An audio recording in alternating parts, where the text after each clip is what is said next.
But நம்ம வந்து இந்த மேட்ச்ல வந்து ஒரு ஒரு நபரை பத்தி பேசியே ஆகணும். மேட்ச்சுக்கு முன்னாடி அவரை பத்தி நம்ம அதிகமா பேசணும்.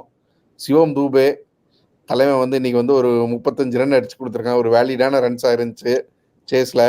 எப்படி இருந்துச்சு? நீங்க சொன்ன மாதிரி ஒரு ஃப்ளோல இல்லதான். பட் இருந்தாலும் ரன்ஸ் தான்.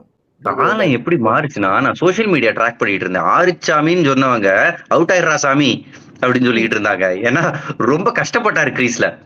பாடி வெயிட் பின்னாடி இருந்துச்சு, கான்பிடன்ஸ் இல்ல. சிங்கிள் ஓடி அந்த பக்கம் போகணும்னு பார்த்தா சூரிய பாதி கிரீஸ் இவர் வந்துடுறாரு. சூரியகுமார் யாதவ் நோன்னு 2-3 தடவை சொல்லிட்டாரு.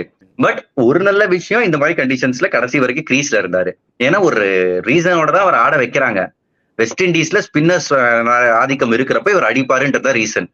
அதுவரை எங்களுக்கு மாத்த வேண்டாம். அண்ட் அவர் வந்து எதுக்காக வச்சிருக்கோம், போலிங் கொடுத்து நாங்க காமிக்கிறோம், ஒரு விக்கெட் எடுப்பாருன்னு நினைச்சா அதுல ரன் கொடுத்துட்டாரு பாவம். பட் ஒரு 2 ஓவர் கொடுத்து அவரையும் டச்ல வச்சுக்க பார்த்தாங்க. எனக்கு தெரிஞ்சு ஏதாவது ஒரு மேட்ச் தோத்தா அவரை தூக்குவாங்க, ஜெயிக்கிறவரை அப்ப கை வைக்க மாட்டாங்க.